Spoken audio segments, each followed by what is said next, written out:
E se vivêssemos na Idade da Pedra? Quando a gente ouve falar da Idade da Pedra, nossa mente logo imagina pessoas vestindo peles de animais, com machados de pedra, lanças e porretes nas mãos. E, claro, as histórias que vêm à cabeça são as de caçadores de mamutes, vida em cavernas geladas e uma luta constante pela sobrevivência. Mas, se olharmos bem, não faz tanto tempo assim que esse período ainda existia. A Idade da Pedra durou muito mais do que imaginamos, e as pessoas daquela época, embora parecessem muito diferentes de nós, não estavam tão distantes em termos de comportamento. Hoje, vamos tentar responder a uma pergunta interessante. O que aconteceria se uma pessoa de hoje fosse transportada para a Idade da Pedra? A Idade da Pedra é um dos períodos mais longos da história humana, marcando o surgimento das primeiras espécies de seres humanos. Esse período se estendeu por mais de 2 milhões de anos, e seu nome vem do fato de que as ferramentas e armas mais usadas por aqueles primeiros povos eram feitas de pedra. Determinar uma data exata para o fim desse período é quase impossível, porque, em diferentes partes do mundo, a transição para novas formas de vida aconteceu em momentos distintos. No momento da chegada dos primeiros europeus às Américas, por exemplo, algumas tribos indígenas ainda viviam sob as condições neolíticas, com hábitos de caçadores e coletores. E, acredite ou não, até hoje, em algumas regiões remotas, como a Amazônia ou as ilhas da Oceania, ainda existem povos que mantêm esse estilo de vida ancestral. Os estudiosos ainda discutem quando exatamente a Idade da Pedra chegou ao fim. Alguns acreditam que foi com o uso generalizado de ferramentas de metal, enquanto outros associam o fim do período à fundação das primeiras grandes cidades e ao início de um estilo de vida mais sedentário. O que sabemos é que a Idade da Pedra é dividida em 3 grandes fases: o Paleolítico, o Mesolítico e o Neolítico. O Paleolítico, ou a Antiga Idade da Pedra, começou há cerca de 2 milhões de anos. O Mesolítico, ou Idade da Pedra Média, tem seu início estimado por volta do 10.000 a.C., e o Neolítico, ou Nova Idade da Pedra, surgiu por volta de 8.000 a.C. Cada uma dessas fases foi influenciada pelas condições climáticas da época e pela fauna e flora ao redor. Mas, no fundo, as pessoas que viveram em cada um desses períodos tinham algo em comum. Elas eram muito mais parecidas com a gente do que imaginamos. Agora, pense bem, se um de nós fosse transportado para a Idade da Pedra, o que aconteceria? Obviamente, se fizéssemos parte de uma expedição científica altamente treinada e equipada, nossas chances de sobrevivência seriam consideravelmente altas. Mas e se fossemos pessoas comuns, sem nenhum preparo especial para aquele tipo de ambiente? Como poderíamos nos adaptar e sobreviver? Vamos deixar de lado as habilidades de sobrevivência de um especialista e pensar nas dificuldades que uma pessoa despreparada enfrentaria. A boa notícia é que, em termos de clima e condições naturais, a Terra naquela época não era tão diferente da que conhecemos hoje. A grande diferença estava nas espécies de plantas e animais, que eram muito mais perigosas. Vamos começar a nossa jornada imaginária na fase mais remota, o Paleolítico. No Paleolítico, a Terra era habitada por nossos ancestrais, como Australopithecus. Esses seres, que surgiram há cerca de 4 milhões de anos e desapareceram aproximadamente 1 milhão de anos depois, tinham características bem diferentes das nossas. Com uma altura de cerca de 1,5 metros, eles andavam sobre 2 pernas, mas seus cérebros eram do tamanho dos de grandes primatas modernos. Eram cobertos de pelos e, provavelmente, não usavam ferramentas ou construíam abrigos. Se alguém de hoje caísse no Paleolítico, seria um gigante perto desses seres. Mesmo que conseguíssemos ensinar a eles a usar o fogo ou improvisar algo para sobreviver, a vida nômade, caçando sob o sol quente da África, seria extremamente difícil para qualquer um de nós.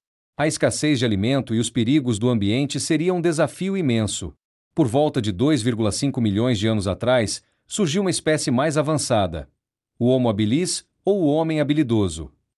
Considerado um parente direto do Australopithecus, o Homo habilis já possuía algumas vantagens em relação aos seus antecessores. Suas pernas e ossos pélvicos estavam mais adaptados à caminhada pelas savanas, e suas mãos eram mais ágeis, permitindo que fabricassem as primeiras ferramentas de pedra. Embora ainda estivesse distante do homem moderno, o Homo habilis já era capaz de criar ferramentas simples e usar armas para caçar. Seus cérebros eram maiores do que os dos Australopithecus. Esses ancestrais possuíam lobos frontais, parietais e temporais do cérebro mais desenvolvidos, um claro indício de inteligência superior. No entanto, a estrutura de sua laringe ainda não permitia a emissão de sons articulados, o que limitava a comunicação verbal. Eram pequenos, com altura máxima estimada em 120 centímetros. Os machos pesavam até 50 quilos, enquanto as fêmeas não passavam de 30. Apesar disso, sua aparência já era muito mais próxima da de um humano moderno do que a dos australopitecos. Entre essas pessoas habilidosas, um viajante do nosso tempo talvez tivesse uma chance maior de sobrevivência. Mas, sem a possibilidade de uma comunicação eficiente com diferenças marcantes na aparência, o contato seria desafiador. É até provável que um ser tão diferente não fosse aceito nem pelos habilis, nem pelos australopitecos, podendo ser visto como uma ameaça. E não podemos ignorar a possibilidade de que ele fosse morto, ou, pior, consumido como alimento. Por outro lado, uma interação mais promissora poderia ocorrer com espécies mais avançadas, como o Homo erectus. Surgido há cerca de 300 a 400 mil anos, ele se espalhou da África para diversos continentes. Os primeiros vestígios dessa espécie foram encontrados na ilha de Java, mas fósseis também foram localizados na Geórgia e em várias partes da Ásia, o que levou alguns cientistas a contestarem sua origem africana. Ainda assim, a maioria dos especialistas concorda que o Homo erectus é um dos nossos ancestrais diretos. O Homo erectus já possuía cérebros grandes e era capaz de criar ferramentas complexas. Além disso, ele foi o primeiro a dominar o uso do fogo e a construir abrigos rudimentares. Com tantas habilidades em comum, um humano moderno provavelmente teria uma boa chance de sobreviver entre eles. Mais do que isso, poderia até se integrar à cultura desse grupo, trocando conhecimentos e aprendendo com suas técnicas primitivas. O mesmo poderia ocorrer com os neandertais e os Cro-Magnons, espécies mais avançadas que dominaram diversos ofícios, caçavam de forma cooperativa e armazenavam alimentos para o futuro. Esses grupos já demonstravam sinais de organização social, cuidado com os mais fracos e uma cultura própria, que talvez incluísse crenças religiosas.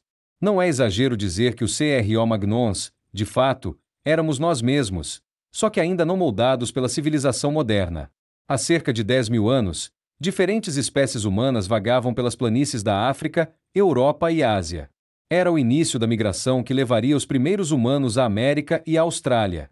Eles viviam em pequenos grupos familiares e tinham pouco contato com outros clãs. A população global da época era tão pequena que é provável que novas ideias e tecnologias fossem desenvolvidas de forma independente em diferentes regiões, fruto da curiosidade e criatividade humana. Foi essa curiosidade que possibilitou a sobrevivência e o avanço das civilizações. Por volta de 8 mil anos atrás, surgiram os primeiros sinais de agricultura sedentária. Os humanos começaram a construir aldeias e cidades fixas, ainda que pequenas e rudimentares. A vida nesses assentamentos se assemelhava, em muitos aspectos, à de comunidades rurais modernas, onde o sustento vinha da terra e da criação de animais. Claro, hoje contamos com materiais mais avançados, tecnologias sofisticadas e uma infinidade de recursos. Mas o essencial permanece: a capacidade humana de transformar o ambiente e de inovar diante das adversidades. Se nossos ancestrais conseguiram prosperar com ferramentas simples e pouco conhecimento, certamente alguém dos dias atuais poderia se adaptar e até contribuir com a evolução daquelas comunidades. É impressionante pensar que, de um conjunto tão limitado de recursos, nossos antepassados se tornaram os dominadores do planeta e começaram a explorar o espaço.